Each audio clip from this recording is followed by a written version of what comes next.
The solar panels had arrived on a Tuesday in April, gleaming silver rectangles that caught the morning light like promise itself. Marcus Chen stood in his driveway with his arm around his wife, Sarah, watching the installation crew secure the final panel to the roof of their craftsman-style home in the quiet suburb of Pinewood Heights.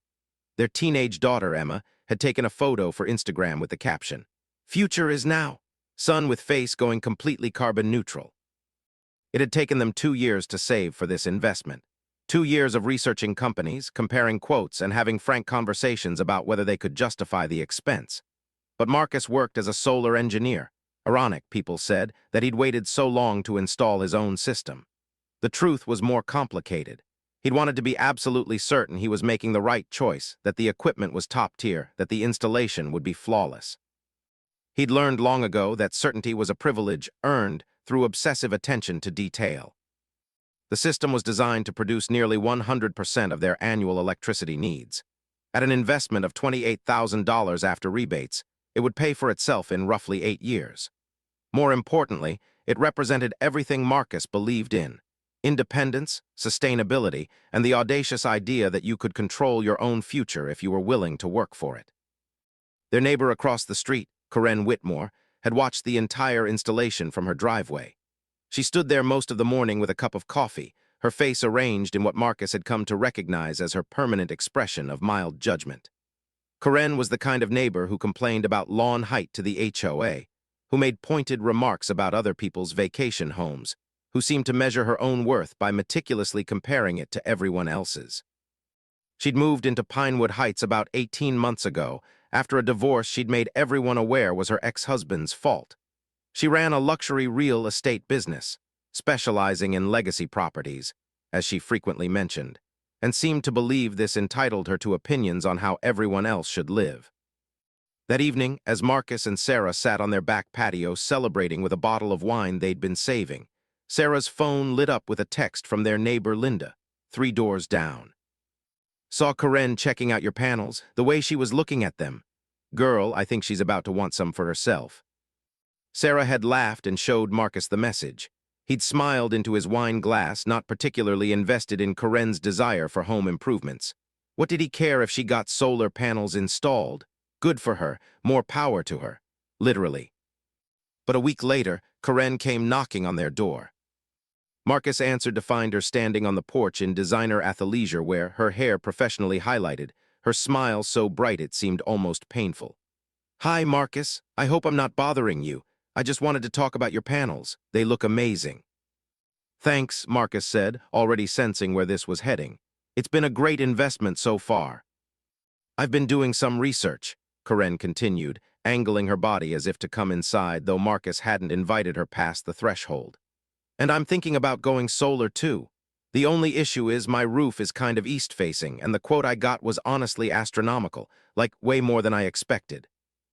"Solar installation has gotten more competitive," Marcus said carefully. "You should get multiple quotes." "I got 3, Corinne said quickly. "And they're all pretty similar, which makes me think, well, your roof is south-facing, right? Maximum sun exposure, that's why you got such a good system." "That's part of it," Marcus acknowledged. "But there are other factors, the efficiency ratings of the equipment, the inverter quality, the electrical configuration."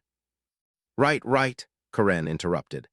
"But basically, your panels are going to be producing a ton of energy all day, and you probably don't use all of it, right?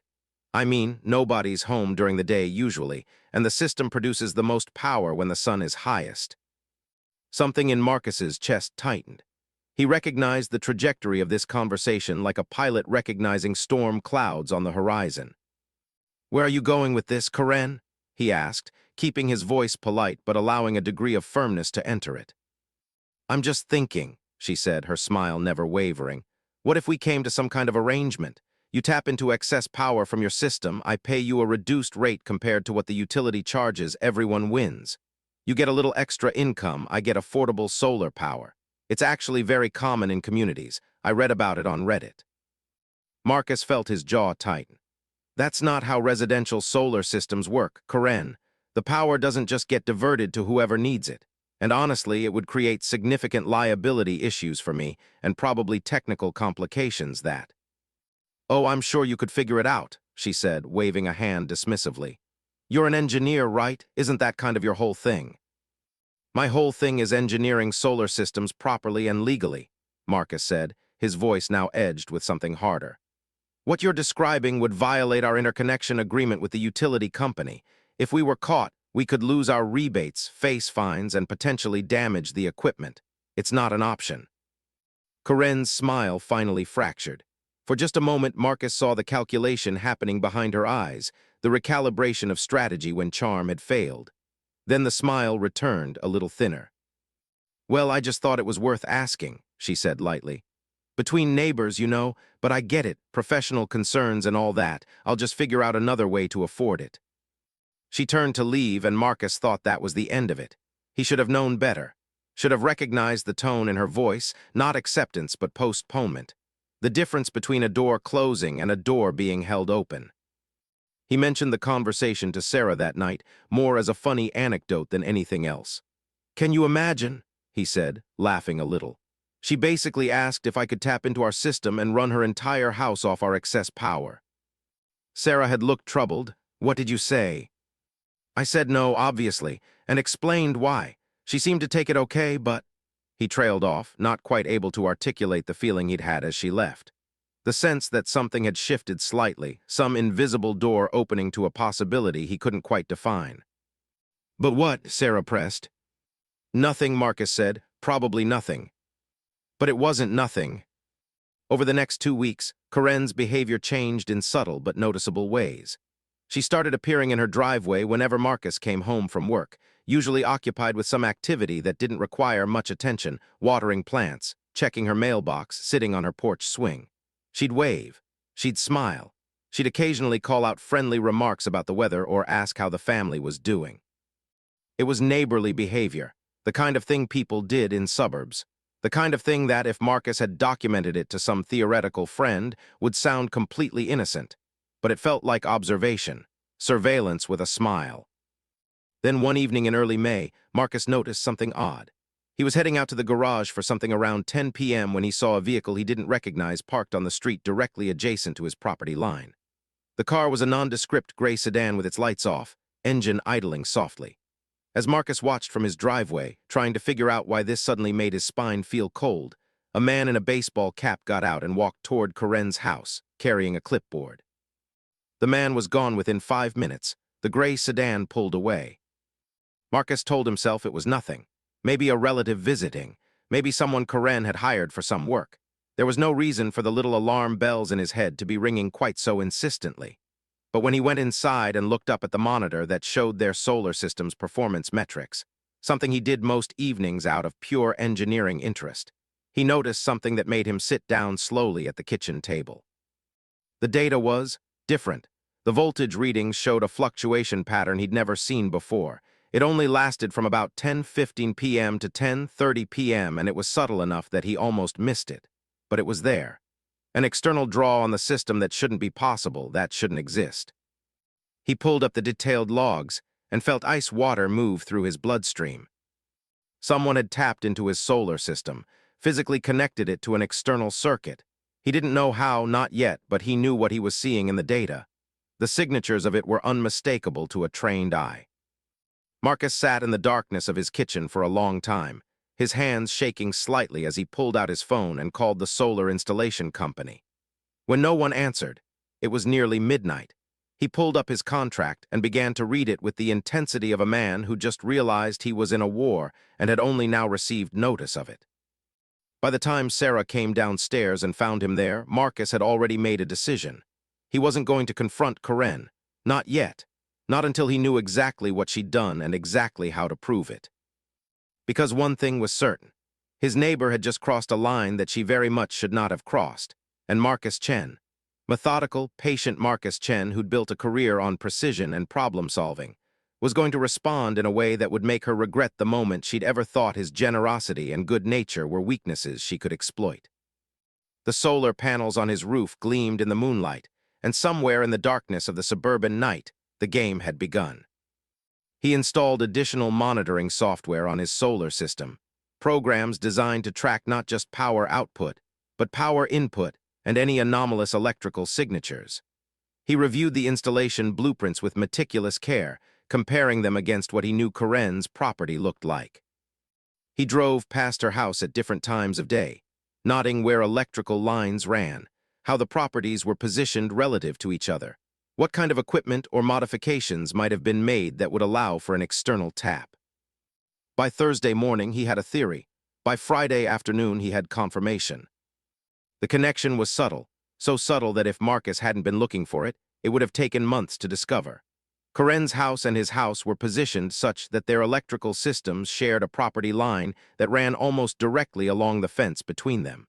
The fence itself had undergone some kind of modification in the past week. A section of it had been replaced with new wood that didn't quite match the weathering of the rest. Behind that fence, partially obscured by the landscaping that separated their yards, was a junction box. And inside that junction box was a new conduit line that ran directly into Corinne's house's electrical panel. Someone had very carefully, very deliberately, installed an illegal tap into his solar system's external DC lines. The fact that it wasn't hooked into the main AC system, where the voltage conversion happened, suggested Corinne had hired someone who at least understood that the most obvious routes would be dangerous. But what she'd done was still completely illegal, technically dangerous, and evidence of premeditation that made Marcus's anger burn cold and white. He documented everything with photographs and video. He created a time-stamped file of the electrical data showing the draws that correlated with times when Corinne's property had lights on and her air conditioning running. He made copies of the documentation on multiple devices. Then on Saturday morning, he called a lawyer. The law office of Reeves and Associates specialized in property disputes and contract violations. The lawyer he spoke to, a woman named Patricia Reeves with steel-gray hair and eyes like a circuit board, listened to his explanation with the kind of focused attention that told Marcus she'd seen this sort of thing before. "The illegal tap is the clear violation," Patricia said, making notes on a tablet. "But what I'm more interested in is the pattern of behavior. The attempted negotiation, the observation period, the installation of the device. This shows intent and planning. Did she make any other attempts to contact you after you refused her initial request?" "She's been hanging around her driveway a lot," Marcus said. "Whenever I come home, and I've seen her checking her mailbox at odd hours, but nothing overt." "Document that too," Patricia advised. "I want to build a complete picture of the harassment pattern. Now, in terms of what you can do, we have several options. We can pursue civil damages, which would include the cost of the stolen electricity, the cost of removing the illegal installation, any damage to your equipment, and additional penalties for the violation. We can also report this to the utility company, which might result in fines for Corinne. And we can pursue criminal charges for theft of services." "Can I just remove the tap myself," Marcus asked, "and cut it off?" Patricia smiled slightly. "You can, but I'd advise against it. It could be seen as escalating the situation, and depending on how it's been installed, you could create a safety hazard. Better to have it removed professionally and have that documented. Better still to have it documented by someone neutral, like a police officer who's responded to your complaint." "So I should call the police?" "I would," Patricia said. "Report it as theft of services. That creates an official record. Then we file a civil suit for damages, and I'd like you to keep documenting her behavior. If there's a pattern of harassment, we can potentially pursue additional civil remedies." "How much are we talking?" Marcus asked. "In terms of damages?" Patricia pulled up some calculations on her computer. "Residential electricity in your area costs roughly 14 cents per kilowatt hour. Your system produces an average of 25 kilowatt hours per day. If Corinne's been drawing from it for a week at maybe 30% of your production, that's rough, but based on her air conditioning usage, we're looking at about 50 kilowatt hours of stolen power. At current rates, that's about $7 per day, or roughly $210 for the week. But we can ask for punitive damages beyond that. Removal and inspection costs, system damage analysis, legal fees, emotional distress related to the violation of your property. Honestly, if she hired someone to do this, and the professionalism of the installation suggests she did, we could be looking at anywhere from $15,000 to $50,000 in damages, depending on how far you want to push it."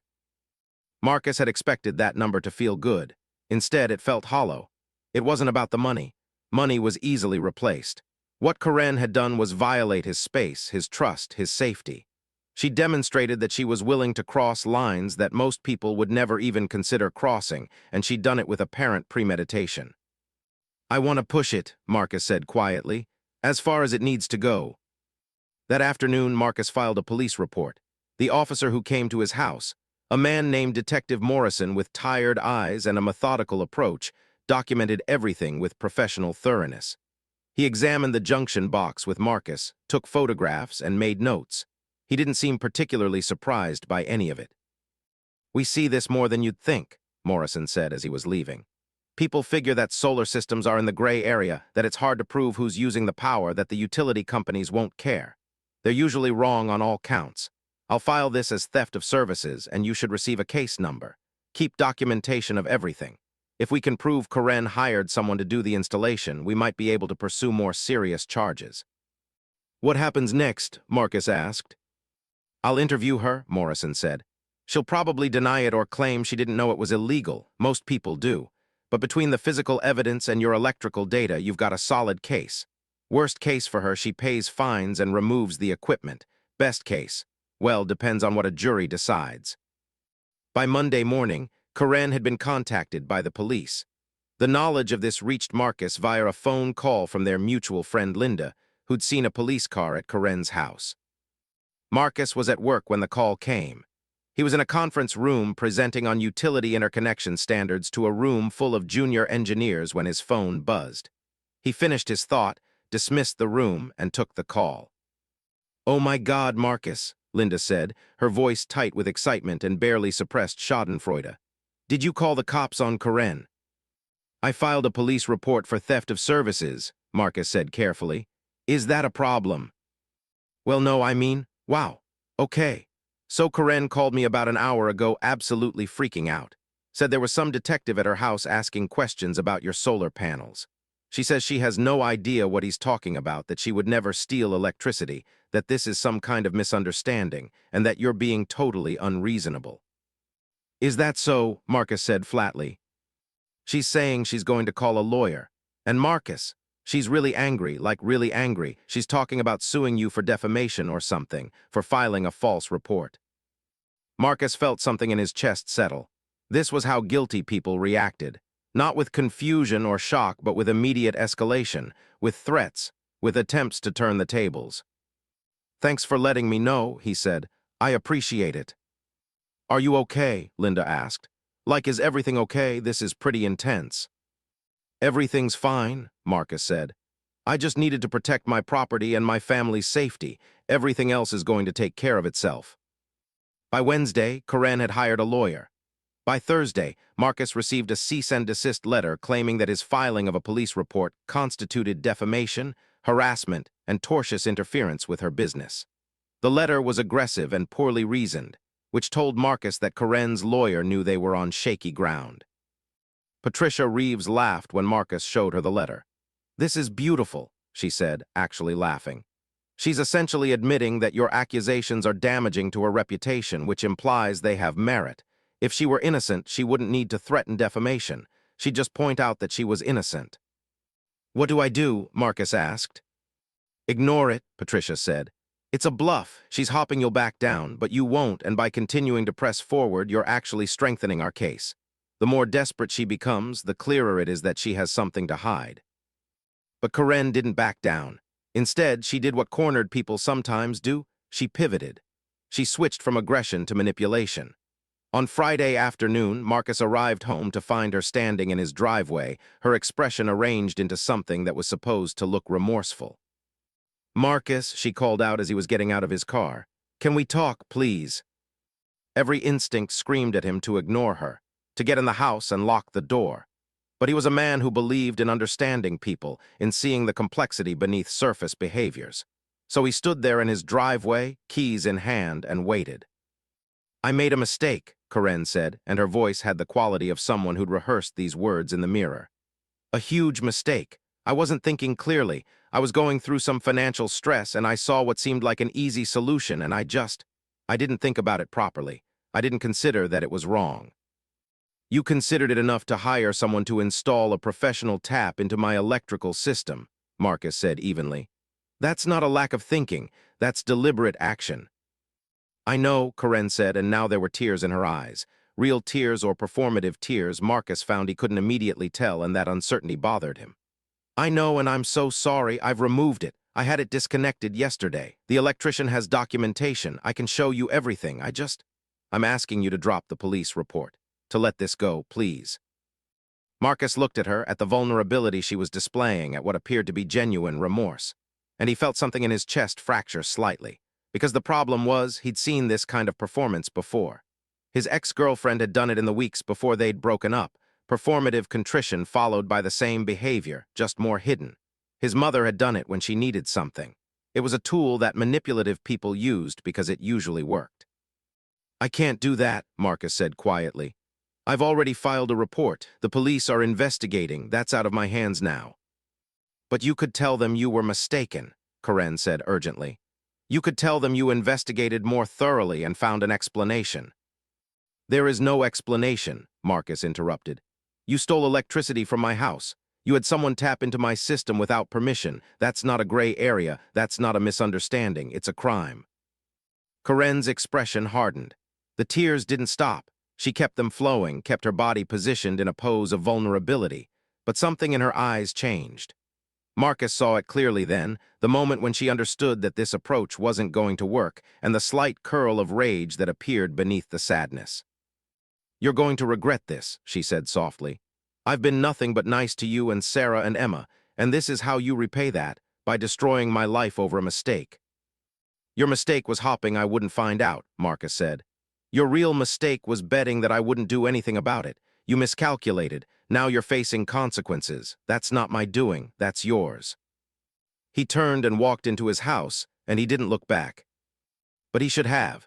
If he'd turned around, he would have seen something in Karen's face that would have told him this wasn't over. That removing the illegal tap and performing contrition had just been a reset, a recalibration. That Karen Whitmore, faced with genuine consequences for the first time in a long while, had moved past anger and calculation and into something far more dangerous. She'd moved into revenge. By the following Monday, Detective Morrison called with an update. We've got a problem, he said without preamble. Or rather, she's got a problem, but it's probably going to create complications for you too. The electrician who installed the tap. He says Karen told him the work was for you, that you'd hired him to extend your system to help a neighbor. He thought it was all above board. We're pursuing it, but it muddies the waters a bit. That doesn't sound like a real problem, Marcus said carefully. If she lied to him, that's on her. It is on her, Morrison agreed. But it means when we move forward, her defense is going to be that she was deceived, that she thought this was legitimate. Her lawyer's going to argue that she's the victim here, and juries sometimes buy that. Marcus felt the cold anger return. She was repositioning herself, reframing the narrative, from guilty party to victim. What can I do? He asked. Stick with your lawyer, Morrison said. Document everything, and maybe consider that she might escalate further. When someone's backed into a corner and they've already proven they're willing to break the law, they sometimes make worse decisions. It was, Marcus would later realize, one of the most prophetic warnings he'd ever received. The electricity was disconnected by the power company on Tuesday afternoon. Marcus received the notification via email while he was in a meeting. His grid connection had been flagged for an illegal modification and was temporarily disconnected, pending investigation and remediation. The message was clinical, official, and catastrophic. He called Patricia immediately. This is unusual, she said after he'd explained the situation. It suggests someone reported the situation to the utility company, not as a theft, but as a safety concern. Which means someone's running interference, trying to use the regulatory system against you instead of just dealing with the direct legal consequences. Karen, Marcus said flatly. Probably, or someone she hired. The good news is that this is easily remediable. We need to get your system certified as compliant, get it physically inspected, and get it back online. The bad news is that this will probably cost you a few $1,000s in professional inspection and remediation fees, and we can add that to our damages claim. But the real bad news was worse than that. When the electrician hired to recertify Marcus's system arrived on Wednesday, he found something that made his face go pale. He called Marcus over to the junction box and pointed at the disconnected tap. "Someone's modified this again," the electrician said, his voice tight. "Since it was disconnected. Look here, this wire has been tampered with, physically damaged. I think someone did this deliberately, but I need to take more photos and documentation before I can say anything officially." Marcus stared at the evidence. The wire wasn't just disconnected, it had been cut. Deliberately cut, with deliberate force, the copper wire splayed and damaged in a way that suggested an act of aggression rather than careful disconnection. "Why would she do that?" Marcus asked, though he already knew the answer. It was evidence. Whoever had done this, and while Marcus had no proof it was Karen, he had no doubt either, was destroying evidence and potentially trying to make it look like Marcus had damaged the system himself. "I don't know," the electrician said, "but we need to document it, and I think you need to call the cops." That afternoon, Detective Morrison arrived at Marcus's house for the second time. He photographed the damaged wire with the same methodical approach he'd used before, but his expression was graver. "This is escalation," he said bluntly. "This is someone who's moved past the original crime and into additional crimes designed to cover up or complicate the first one. The legal implications are actually worse for her, but they're also more dangerous for you." "What does that mean?" Marcus asked. "It means if she's willing to come back to your property and tamper with evidence, she's already shown she's willing to cross physical boundaries. That's a meaningful escalation. I'd recommend you install security cameras if you haven't already. And maybe think about whether you want to pursue this as aggressively as you're currently planning to. Because people who do things like this, they don't always stop at property crimes." Marcus installed 4 cameras that night. One covering the front driveway, one covering the side yard where the solar system's electrical components were located, one covering the back patio, and one covering the fence line between his property and Karen's. He set them to record continuously, with backup power and cloud storage, so that if Karen decided to tamper with them, the footage would still exist. Sarah was frightened. Emma was frightened. Marcus's parents, whom he'd finally told about the situation, were frightened, but Marcus felt something different underneath the legitimate concern.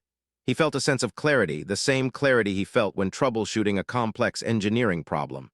This had parameters, it had patterns, it could be solved if he remained methodical and precise. "We should probably move," Sarah said Thursday night as they were preparing for bed. "Just for a few months while this gets sorted out. Go stay at my mom's place or something." "No," Marcus said, and the firmness in his voice surprised them both. "No, we're not running. I'm not letting her drive us out of our own home. She's the one in the wrong. She's the one committing crimes. We're going to stay right here, and we're going to make sure she faces every consequence for what she's done." Sarah looked at him for a long moment. "This isn't about the electricity anymore, is it?" she asked quietly. "No," Marcus admitted. "It stopped being about the electricity about 3 days ago." By the following Monday, Marcus had hired a private investigator. The man's name was Robert Chen, no relation, and he came recommended by Patricia Reeves. He was in his 60s, with the weathered appearance of someone who'd spent decades watching people and building cases against them. "I want to know everything," Marcus told him. Her financial situation, who she hired to do the installation, what her communication patterns are, everything. "That's going to be expensive," Robert warned. "And it might not be admissible in court, but it'll give you a comprehensive picture of the situation which can help with strategy." By Wednesday, Robert had preliminary findings. Karen's real estate business was hemorrhaging money. She'd made several poorly timed investments in properties that weren't selling. She had significant debt. She was, in short, desperate. "Doesn't justify what she did," Robert said, "but it explains the motivation. She's not a criminal mastermind. She's a scared person making bad decisions. But the pattern you're seeing, the escalation, the evidence tampering, the continued pursuit even after you've made clear you're not negotiating, that suggests she's not thinking clearly, that she's operating from fear and desperation rather than logic." "Can you find who she hired?" Marcus asked. "Already on it," Robert said. "There are only a few electricians in the area with the specific expertise needed for this kind of work.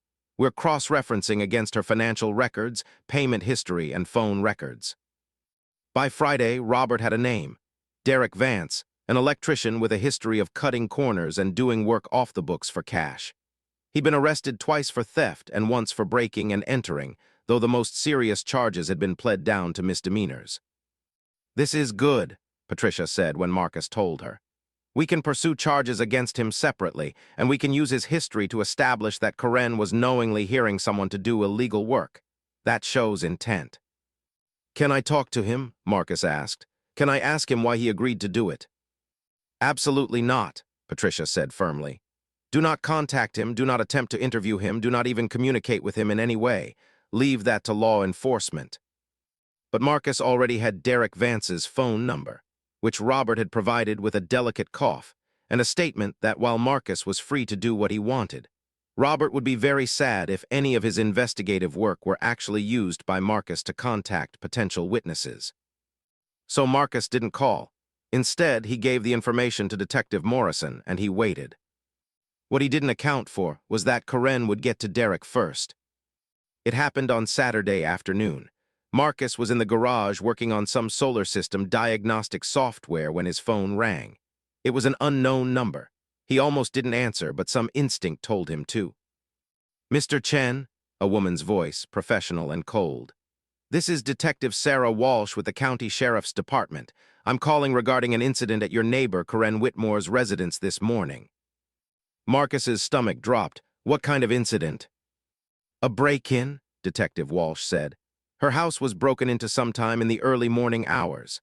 Approximately $8,000 in jewelry and electronics were stolen. She's claiming that you hired someone to do it as some kind of retaliation for the solar panel situation." For a moment, Marcus couldn't form words. Then, "That's insane. I would never. I haven't." "I'm not saying I believe her," Detective Walsh said. "But it's an accusation that's been made, and we have to investigate. Where were you between midnight and 5 a.m. this morning?" "Home asleep with my wife. You can ask her." "I will," Detective Walsh said. "But Mr. Chen, you should be aware that this kind of accusation, even if it's false, is serious. It's also a sign that the situation between you and Ms. Whitmore has escalated significantly. I'd recommend you document everything and consider whether this conflict is worth the trouble it's causing." After he hung up, Marcus sat in his garage in the dark for a long time. He hadn't broken into Karen's house. He would never even consider breaking into someone's house. But now Karen had made an accusation that, while baseless, created a problem. Even being investigated for burglary, even being cleared, even knowing the accusation was false. It was damaging. It was distracting. It was designed to make him regret ever pursuing the legal action in the first place. He called Patricia immediately. "She's panicking," Patricia said after he explained the situation. "She's aware that the evidence against her is solid. She's aware that she's facing real legal consequences. So she's trying to create counter-evidence, create confusion, create a situation where it becomes your word against hers. It's a desperate move, and it's actually going to backfire on her in court. But in the meantime, it's going to cause you significant stress and hassle." "What do I do?" "Document that you were home. Get statements from your wife and daughter. Don't try to contact her. Don't try to defend yourself to anyone except law enforcement and your lawyer. Just let the investigation happen and let the evidence speak for itself." By Monday, Derek Vance had been arrested for the burglary at Karen's house. The confession came quickly. Apparently, Derek had decided that when faced with both the original crime of the illegal tap and the possibility of being blamed for a burglary he hadn't committed, he was going to cut a deal. He told police that Karen had paid him $2,000 to do the initial installation, and that she'd paid him another $1,500 to cut the wires after the police report. But when she then accused him of breaking into her house and stealing from her, presumably to have a crime to blame on Marcus, Derek had decided he was done with the arrangement. In exchange for his testimony and cooperation, Derek would face reduced charges for the original theft of services. Karen, meanwhile, now faced charges not just for the theft, but for filing a false police report, for evidence tampering, and for conspiracy to commit fraud and defamation. When Patricia called Marcus to tell him the news, he was sitting on his porch in the early evening, watching the solar panels absorb the last light of the day. "She's finished," Patricia said with satisfaction. "What she did, the escalation, the false accusation, the hearing of someone with a criminal record, it's all going to work against her. The judge is going to see someone who's willing to lie to police, who's willing to destroy evidence, and who's desperate enough to commit additional crimes to try to cover up the original one. We're going to get our damages. We're going to get a significant settlement, and she's probably going to face jail time." "That should make me feel better," Marcus said quietly. "But it doesn't," Patricia said. "It wasn't a question." "No," Marcus admitted. "It doesn't, because even though she did this to herself, I'm the one who's going to have to explain to my daughter why a police detective came to our house to question whether I was involved in a burglary. I'm the one who has to live in a house where I now need security cameras because my neighbor crossed every conceivable line. Even if she goes to jail, even if I win the lawsuit, this doesn't go back to how it was." "No," Patricia agreed. "It doesn't, but you have to understand you didn't choose this. You chose to protect your property and your family. She chose to escalate. She chose to break the law repeatedly. She chose to commit additional crimes rather than accept the consequences of her first mistake. That's not on you." Marcus understood that logically, but understanding something logically and feeling it in your chest are two different things. That night, Sarah found him on the porch again, still watching the solar panels. She sat down next to him without speaking, and they sat together in the darkness while the cameras recorded everything, while the system hummed with the ambient electricity of suburban night. "Is it over?" Sarah asked finally. "The police investigation will be," Marcus said. "The lawsuit will take months, but the threat, the violation, yeah, I think that's over."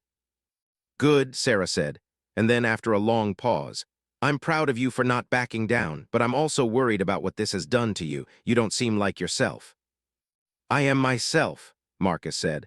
"I'm just the version of myself that knows what I'm capable of when someone tries to take something from me." He said it lightly, but Sarah knew him too well to mistake the weight of those words. 3 months later, the criminal charges against Corinne Whitmore came to trial. Marcus sat in the courthouse gallery on a Tuesday morning, dressed in the suit he only wore to professional conferences and funerals, and watched as his neighbor was led into the courtroom by her attorney, a young man named Gregory Feldman who looked perpetually exhausted, as if he'd already lost the case in his head several times over. The prosecution's case was methodical and devastating. Detective Morrison presented the evidence of the initial theft of services. The expert electrician testified about the professionalism of the installation, which indicated planning rather than impulse. Derek Vance, in exchange for his reduced sentence, provided detailed testimony about his hire, his payment, and the subsequent instruction to damage the wires after the police report. Then came the bombshell. The forensic tech expert testified that based on cell phone location data and the timestamps of various communications, Derek had been nowhere near Corinne's house during the burglary, and Derek's phone had pinged a tower over 30 miles away at the time the break-in occurred.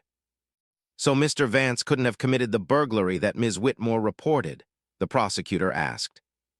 "That's correct," the tech expert said. "His location data is conclusive." "And yet Ms. Whitmore filed a police report claiming he was responsible." "Yes, which either means Ms. Whitmore falsified the report with false information, or Ms. Whitmore falsely accused someone with knowledge that he couldn't have committed the crime." When it was time for the defense to present their case, Gregory Feldman called Corinne to the stand. She looked smaller than Marcus remembered her. Her hair was professionally styled, but there was a brittleness to her that suggested she wasn't sleeping well. She wore a navy dress designed to convey professionalism and trustworthiness, but it hung on her frame like she'd lost weight in the past months. "Ms. Whitmore," Feldman began, his voice gentle, "can you tell the jury why you agreed to install a connection to Mr. Chen's solar system?" "I was desperate," Corinne said, and her voice wavered. "I'd made some poor financial decisions. My real estate business had hit some difficulties. I saw Mr. Chen's solar system producing all this energy, and I really thought, that he wouldn't miss some of the excess power, that it wouldn't hurt him, that I was just borrowing temporarily." "But you paid someone to do it," the prosecutor said sharply during cross-examination. "You didn't approach Mr. Chen directly. You hired an electrician. You paid him cash. You specifically asked him to make it look like your property was involved when in fact you were tapping into his system.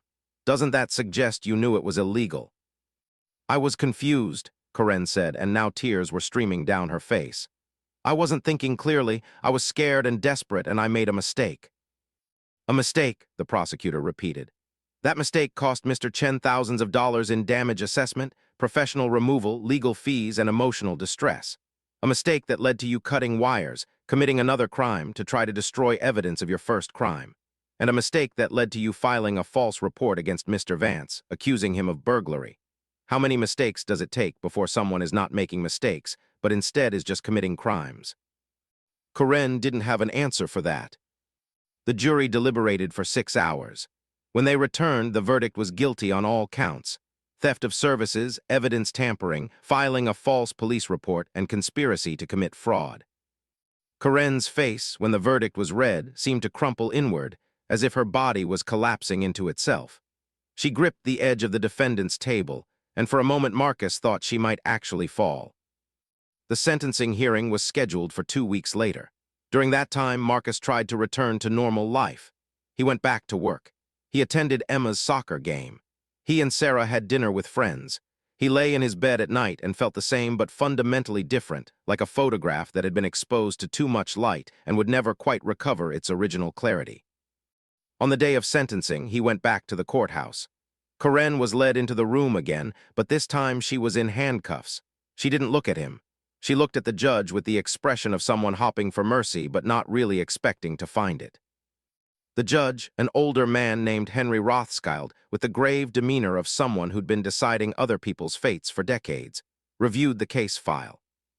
"Ms. Whitmore," he said, "you committed a series of crimes that escalated from the original theft of services to evidence tampering to filing a false police report. The original crime was serious enough, but what concerns me more is what the escalation suggests about your character and your judgment. When faced with consequences, you didn't accept them. You doubled down. You committed additional crimes to try to cover up the first one. And in doing so, you falsely accused another person of burglary." He paused, and in that pause was the weight of every criminal he'd seen come through his courtroom, every escalation of human desperation and poor judgment. "I'm sentencing you to 18 months in county jail, with the possibility of release on good behavior after 12 months. You will pay restitution to Mr. Chen in the amount of $47,300, which will cover his direct expenses plus damages for the crime. You are prohibited from residing within 1 mile of Mr. Chen's property for a period of 5 years after your release. And I'm placing you on supervised probation for an additional 3 years after your incarceration. Is this understood?" "Yes," Corinne whispered. "Yes, Your Honor." As the bailiff led her away, she finally looked at Marcus. Their eyes met for just a second, and in that second Marcus saw something that looked like recognition, not of him specifically, but of the reality of what her choices had led to.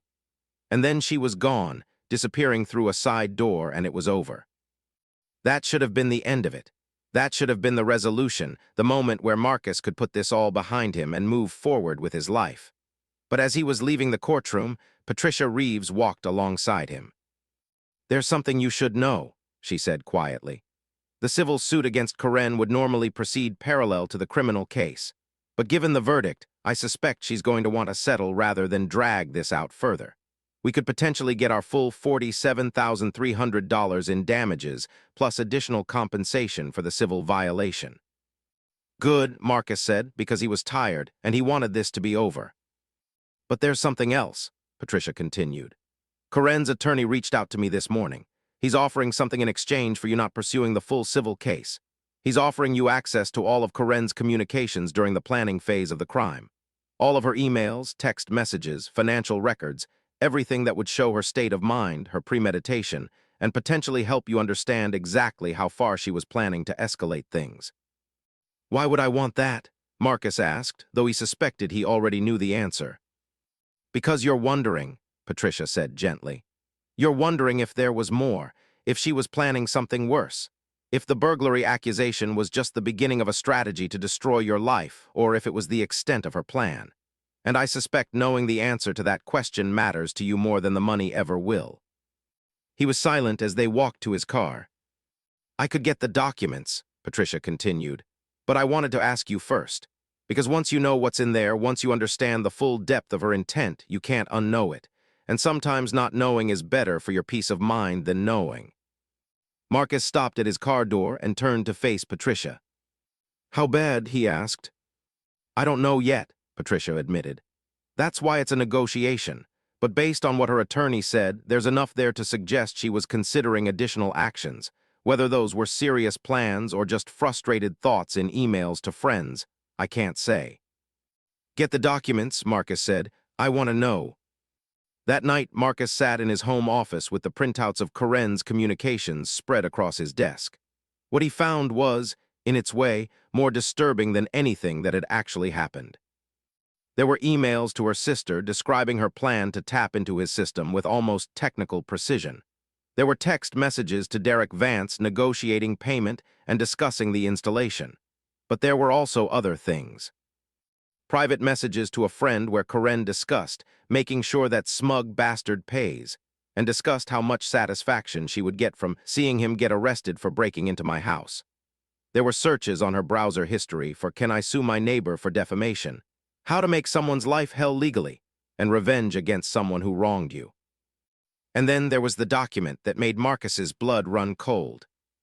It was a partially written letter, saved as a draft, never sent. It was addressed to Detective Morrison, and it claimed that Marcus had made unwanted advances toward her, that he'd made sexual comments, that she'd declined his advances, and he'd become aggressive and threatening. It alleged that Marcus had threatened to destroy her reputation if she didn't return his advances. The letter was dated 3 days after the police had made their initial arrest, based on Marcus's complaint. Coren had been planning to file a false sexual harassment accusation. Marcus sat in the darkness of his office for a long time, the weight of what he'd just read pressing down on him like actual gravity. She had been planning to destroy his career, his reputation, his marriage. She had been working through the logistics of it, drafting the accusation, preparing the false evidence. She hadn't followed through, presumably because Derek's arrest and cooperation had happened before she'd finalized her plan, but she had been planning to do it. When Sarah found him there at midnight, still staring at the printed pages, she didn't ask questions. She just sat down and read what he'd found. "Oh my God," she said when she was done. "Marcus, she was going to." "I know," he said, "I know." "You could have lost everything," Sarah continued, and there was a tremor in her voice that suggested she was only now processing how close their lives had come to a different, darker reality. "Your job, your reputation, us." "Yes," Marcus said, "but she didn't follow through." "Only because Derek got arrested first," Sarah said. "Only because she ran out of time." They sat together in silence, surrounded by the evidence of a neighbor's intention to destroy them, and something shifted in the room. The anger that Marcus had been carrying transformed into something different. It became a kind of cold clarity about the nature of human desperation and what it could push people to do. The next morning, Marcus met with Patricia and conveyed Coren's draft letter. "This changes things," Patricia said grimly. "This is evidence of a plan to commit perjury to make false accusations of a sexual nature. This could result in additional charges." "No," Marcus said, "it won't, because I'm dropping the civil suit." Patricia looked at him with surprise. "What?" "I'm dropping the civil suit," Marcus repeated. "The criminal case is done. She's going to jail. She's going to pay restitution. I'm not going to use this letter to extend her punishment or try to pursue additional charges. This ends now."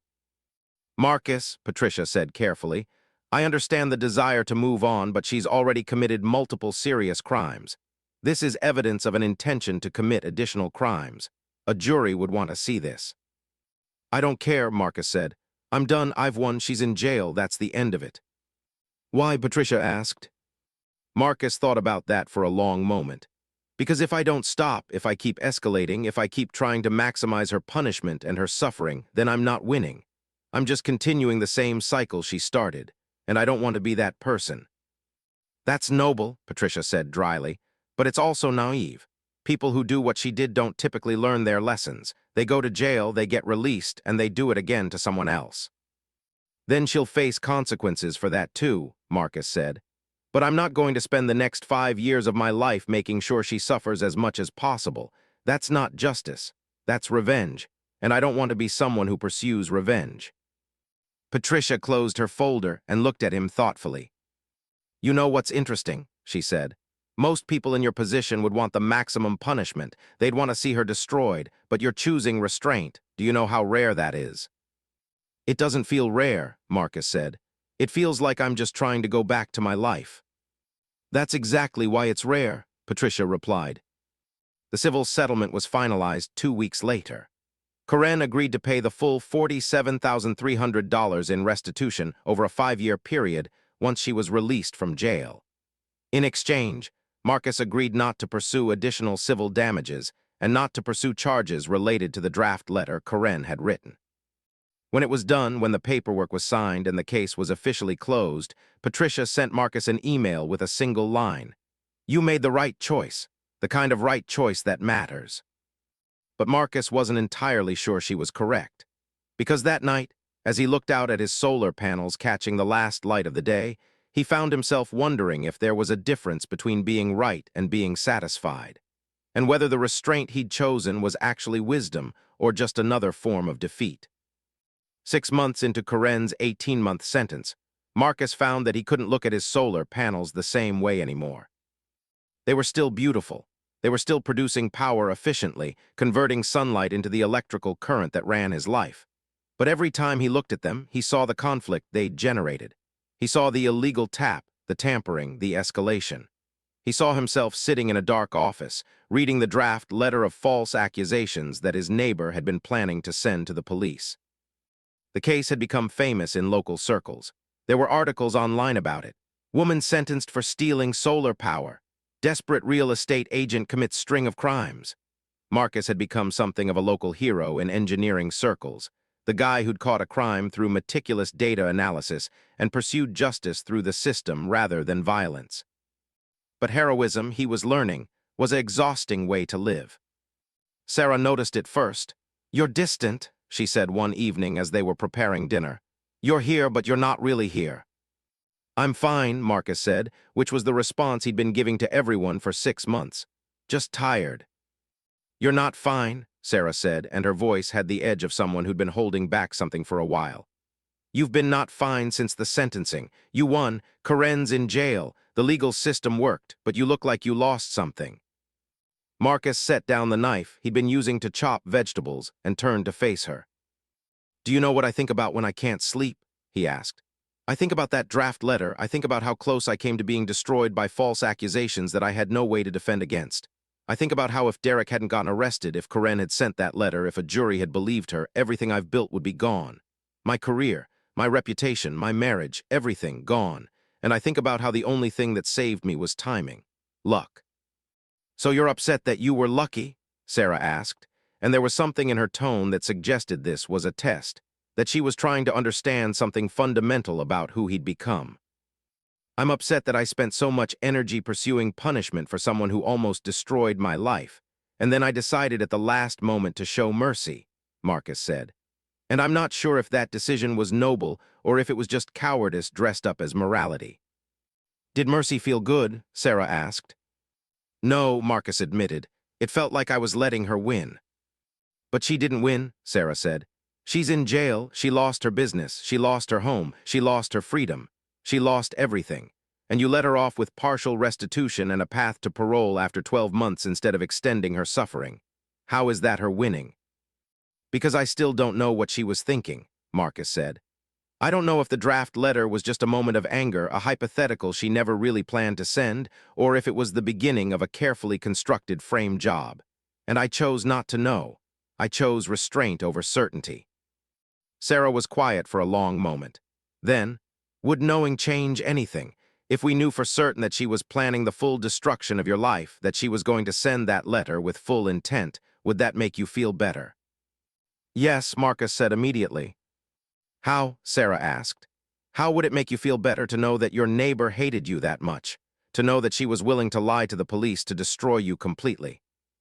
Marcus didn't have an answer for that. "I think," Sarah continued gently, "that you're processing something deeper than the legal case. You're processing the fact that someone you didn't know was dangerous. That someone who seemed ordinary was capable of extraordinary cruelty. And you're angry at yourself for not seeing it, for not anticipating it, for trusting that people were fundamentally good." "People aren't fundamentally good," Marcus said. "Karen proved that." "No," Sarah said. "Karen proved that some people are desperate enough to commit crimes. That's not the same as not being fundamentally good. Most people, when put in positions of extreme desperation, don't commit crimes. Karen did. But you did something harder than just pursuing someone who broke the law. You pursued justice while remaining human. You could have destroyed her completely, and you chose not to. That's not weakness. That's strength. But Marcus wasn't sure that was true either. In July, 3 months before Karen's anticipated release on good behavior, Marcus received a letter from her. It had been forwarded through Patricia's office, screened for any threats or inappropriate content. The letter was handwritten, on prison-issue paper, and Marcus's first instinct was to throw it away without reading it. Instead, he read it.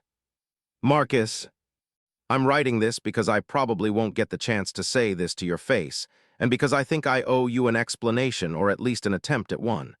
I'm not trying to excuse what I did. I can't excuse it, but I want you to understand why I did it. When I moved to Pinewood Heights, I was at the lowest point of my life. My marriage had fallen apart. My business was failing. I'd made terrible financial decisions. I was facing the reality that everything I'd built was crumbling, and I had no one to blame but myself. When I saw your solar panels, when I realized you had something I couldn't afford, when I convinced myself that you wouldn't even miss the excess power you were producing, I made myself believe that this was the solution. That if I could just get cheap electricity for a few months, I could stabilize my business, get back on my feet, and everything would be okay. It was a lie I told myself. I knew it was wrong. I knew it was illegal. But I was desperate, and desperate people are capable of terrible things. I don't expect your forgiveness. I don't deserve it. But I want you to know that the time I've spent in jail has given me a lot of time to think about what I did, and more importantly, who I became in the process of doing it. I became someone willing to blame you for my problems, someone willing to lie to the police, someone willing to destroy an innocent person's life to cover up my own crimes. That's not who I want to be. That's not who I was before everything fell apart. I don't know if people can change, but I'm going to spend the next 9 months figuring out if I can. And when I get out, I'm going to try very hard to make sure I never become that person again. I understand if you don't want to respond to this. I understand if you don't forgive me. But I wanted you to know that I see what I did now. That I understand how close I came to destroying your life and how much worse I made things by not accepting responsibility immediately. Sincerely, Karen. Marcus read the letter 3 times, then he took it to Patricia's office. Is this real? He asked. Or is this some kind of legal strategy, some way to build a case for early parole? It could be both, Patricia said honestly. Prison reform advocates are more likely to recommend early parole for inmates who show genuine remorse and take responsibility. So Karen has an incentive to write this. But that doesn't necessarily mean it's not genuine. People are complicated. Can she be kept away from my property? Marcus asked. Even if she's paroled early. Yes, Patricia said. The sentencing included a 1-mile exclusion zone. That will remain in place even if she's released early. And given her track record, if she violates that order, she goes right back to jail to serve out her remaining time. Okay, Marcus said. Then I don't care if she's released in 3 months or 18 months. I just want her gone. But he kept the letter.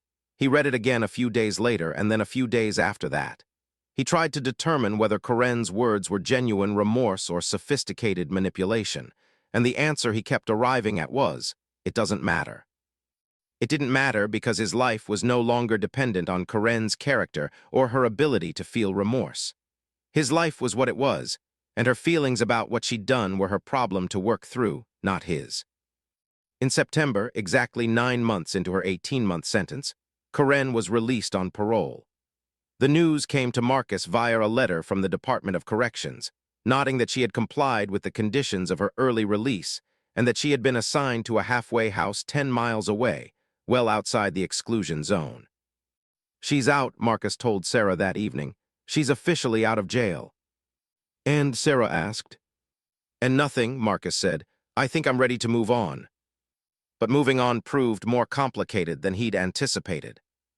For the first week after Karen's release, Marcus found himself checking the security cameras obsessively. He'd look at the footage from the night before, scanning for any sign of her, any indication that she might try to violate the exclusion zone. She didn't. By the second week, he stopped checking the cameras as frequently. By the third week, he realized he'd forgotten to review the footage at all. It was during the 4th week that Marcus made a decision. He contacted Patricia and asked her to help him with something specific. I want to donate money to a program that helps people in financial distress avoid committing crimes, he said. I want to fund a legal aid clinic that helps people understand their options when they're facing financial ruin. And I want to do it anonymously, so that Karen or anyone else never needs to know where the funding came from. Why? Patricia asked. Because the underlying problem wasn't Karen, Marcus said. The underlying problem was that she was desperate and saw no legal way out of her situation. And instead of addressing that desperation, instead of seeking help, she committed crimes. If there had been resources available to her, legal ways to restructure her debt, legitimate options for financial assistance, maybe she never would have done what she did. That's very magnanimous, Patricia said dryly. But it doesn't address the fact that Karen made choices. Her desperation didn't force her to steal electricity or tamper with evidence or frame an innocent person. No, Marcus agreed, but it created the conditions where she made those choices, and I can't change what she did. I can't undo the past 9 months, but I can try to create a system where fewer people feel desperate enough to do what she did. That feels like the only productive use of all this energy I've been spending on anger. Patricia looked at him thoughtfully. Do you believe this will help Karen? No, Marcus said. Karen's probably not going to benefit from this program, but someone else might, and that's enough. Over the next few months, Marcus worked with a nonprofit organization to establish the Community Financial Resilience Fund. He donated $50,000 of his own money, and he used his platform as a solar engineer to encourage other engineers and clean energy professionals to contribute as well. The fund would provide legal consultation, debt restructuring assistance, and financial planning to families facing severe financial stress. It wasn't a perfect solution. It wouldn't prevent all crimes or solve all desperate situations, but it would help some people see that there were legal alternatives to desperation, and that was something. During the winter, Marcus was invited to speak at a conference about the security and integrity of residential solar systems. The conference organizers knew his story, and they wanted him to discuss how to protect solar equipment from theft and tampering. In the middle of his presentation, while discussing the technical aspects of securing solar systems against external taps, Marcus found himself saying something he hadn't planned to say. The technology is straightforward. You can install monitoring systems. You can use encryption. You can implement protocols that make it difficult for someone to steal power from your system without your knowledge. But the real protection isn't technical. It's social. It's knowing who your neighbors are. It's being aware that people under extreme stress are capable of things you wouldn't expect them to be capable of. And it's recognizing when someone is approaching that threshold of desperation. Are you suggesting we should spy on our neighbors? Someone from the audience called out. That we should be suspicious of everyone around us? No, Marcus said carefully. I'm suggesting we should be aware. And more importantly, I'm suggesting that communities should build systems that support people who are struggling, because the alternative is people who become desperate enough to break the law. The crime of stealing electricity is relatively small compared to what someone in deep desperation might do. And the thing I've learned is that if we want to prevent crimes, we need to start by preventing the desperation that leads to crimes. A woman in the back of the auditorium raised her hand. Is this coming from your experience with your neighbor? Yes, Marcus said simply. And I'm grateful for it, actually. Not grateful for what she did, but grateful for what it taught me about human nature and the importance of community. Because the alternative would be for me to stay angry forever, and I've learned that staying angry doesn't change anything except the person who's angry. After the presentation, as people were leaving, a man approached Marcus with a sympathetic smile. That was intense, the man said. I read about your case. How did you forgive her so quickly? I didn't, Marcus said. I haven't forgiven her. I've just decided that her forgiveness is something she has to work toward, not something I owe her. And in the meantime, I'm going to spend my energy building systems that make it less likely that someone else will do what she did. That feels more productive than holding onto anger. By spring of the following year, the Community Financial Resilience Fund had helped 43 families restructure their debt and find legal alternatives to their financial struggles. 3 of those families had specifically said that having access to legal consultation had prevented them from considering illegal options. Marcus received a letter from one of the families, a couple with 2 children who were facing foreclosure until they accessed the fund's restructuring program. They wrote to thank him, not knowing that the fund had been created partially in response to his neighbor's crimes. We don't know why we're telling you this, the letter concluded, But we felt like you needed to know that there are people out here who made it through their desperate moments with their integrity intact. And that's because someone like you decided to build a system that helped us when we were falling apart. Marcus framed that letter and hung it in his home office, right where he used to keep the security camera footage and the legal documents from Corinne's trial. That same spring, Marcus and Sarah made a decision to remove the security cameras. They'd served their purpose. The 1-mile exclusion zone around their property made Corinne's presence highly unlikely, and more importantly, Marcus realized that living in a state of surveillance, watching for danger, expecting betrayal, was a different kind of prison. "Are you sure?" Sarah asked as they were taking the cameras down. "What if she comes back?" "Then she violates her parole and goes back to jail," Marcus said. "That's not my problem anymore. I'm not going to spend the rest of my life waiting for her to violate the terms of her release. That's letting her win." As they were removing the last camera, Emma came out onto the patio and asked, "Are we finally getting our privacy back?" "Yes," Marcus said. "I think we are." That evening, as the sun was setting and casting golden light across the solar panels on the roof, Marcus realized that something had shifted inside him. The anger was gone, not forgotten. He would never forget what Corinne had done, but gone. No longer active, no longer directing his energy or his thoughts.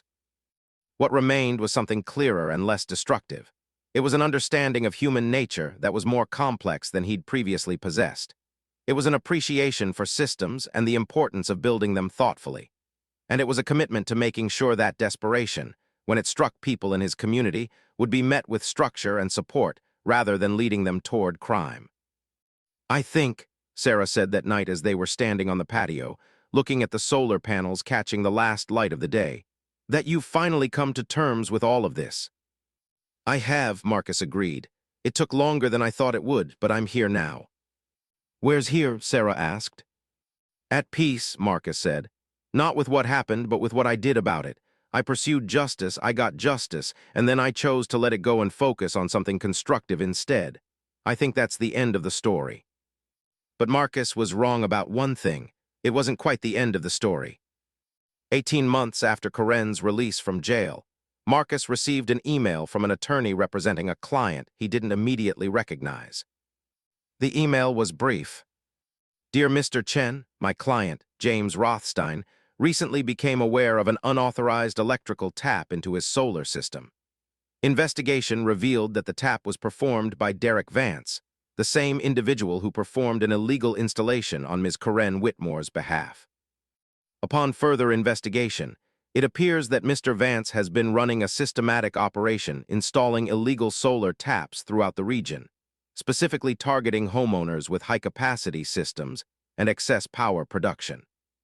My client would like to contact you regarding your experience with this situation, as you may have valuable insights into how to pursue legal action against both Mr. Vance and potentially Ms. Whitmore for her role in demonstrating the viability of this scheme to Mr. Vance. Would you be available for a brief consultation?" Marcus sat back in his chair and reread the email 3 times. Derek Vance wasn't working alone. He was running a systematic operation, and the question implicit in the email was whether Corinne bore any responsibility for that, whether her initial crime had opened a door that led to others. He thought about it for a long time before responding. He thought about what Patricia had said about people like Corinne not learning their lessons, about the possibility that they would do it again to someone else. He thought about whether his choice to show mercy, his decision to pursue forgiveness instead of maximum punishment, had inadvertently enabled Derek Vance to continue his crimes against other victims. When he finally responded, Marcus offered to meet with Mr. Rothstein. When they met in a coffee shop near Marcus's office, Marcus learned that Derek Vance had installed at least 20 illegal solar taps across the region. Some were discovered quickly, like Marcus's. Others had been operating for months, generating thousands of dollars in stolen electricity before being detected. "We're pursuing criminal charges against Derek," Mr. Rothstein explained. "But what we're trying to figure out is whether there's any culpability on Corinne Whitmore's part, given that her case essentially demonstrated that this scheme was possible and profitable." "Did Derek Vance contact her after her release?" Marcus asked. "We don't know," Mr. Rothstein said, "but we know they communicated while she was in jail. Phone records show calls between the halfway house where she's staying and Derek's residence. "What did you need from me?" Marcus asked, though he suspected he already knew. "We need you to testify," Mr. Rothstein said. "We need you to explain how the scheme worked, what made it possible for Derek to do what he did. And we need you to explain whether you believe there's a connection between your case and these others." Marcus felt something heavy settle in his chest. He'd thought he was done with this. He'd thought he'd moved on, built something constructive from the ashes of his neighbor's crimes. And now he was being asked to re-engage, to potentially send Karen back to jail for failing to break contact with her co-conspirator. That night he sat on his patio and looked at the solar panels. They gleamed in the evening light, producing energy for his home, and they looked exactly the way they'd always looked. But Marcus now understood that the simplicity of what they represented, clean energy, independence, sustainability, was an illusion. Nothing was simple. Everything existed in a complex web of consequences and connections. He called Patricia Reeves. "If I agree to testify," Marcus said, "what happens to Karen?" "She violates the terms of her release," Patricia said. "Maintaining contact with Derek Vance, who she knew was involved in the theft of services, suggests she's potentially conspiring with him to continue the scheme or to expand it. She goes back to jail for the remainder of her original 18-month sentence, plus potential additional charges for conspiracy." "So she doesn't get out until the full term has been served," Marcus said.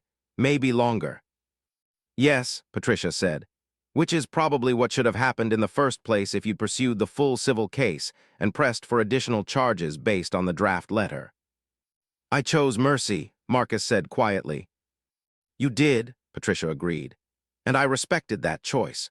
But mercy isn't always the same as forgiveness, and it isn't always the same as giving someone the opportunity to become better. Sometimes mercy just delays the inevitable consequences. And now there are 20 other people who have been victimized by Derek Vance, and possibly by Karen for not immediately reporting her contact with him." Marcus didn't testify that week. He thought about it instead. He walked through his engineering career examining all the systems he'd built, all the protocols he'd implemented, and he tried to determine whether there was a difference between being merciful and being negligent. The question he kept returning to was this: if he'd pursued maximum punishment for Karen, would Derek Vance have continued his scheme? And the answer, he suspected, was that he probably would have. Derek was driven by profit, not by Karen's example. Karen had simply been his first customer. But there was another question underneath that one. What did Marcus's choice to show mercy teach Karen about the consequences of crime? Did it teach her that there were limits, that there was accountability? Or did it teach her that as long as she expressed remorse, as long as she seemed to change, she could minimize her punishment? By the following Monday, Marcus had made his decision. He called Mr. Rothstein and agreed to testify. He called Patricia and told her he was ready. And he called Detective Morrison and provided him with additional information about the technical aspects of Derek's scheme that might help prosecutors build their case. The trial took place in August, 8 months after Marcus's choice to show mercy. Derek Vance was charged with multiple counts of theft of services, systematic fraud, and conspiracy. Karen Whitmore was charged with conspiracy to commit fraud based on her post-release contact with Derek and the evidence that they'd discussed expanding the scheme to other regions. When Marcus testified, he explained the technical details of how the tap worked, how it was installed, how it could be detected. And when the prosecutor asked whether he believed there was a connection between his case and Derek Vance's subsequent crimes, Marcus answered honestly. "I think Derek Vance would have committed these crimes regardless of whether Karen was involved," Marcus said.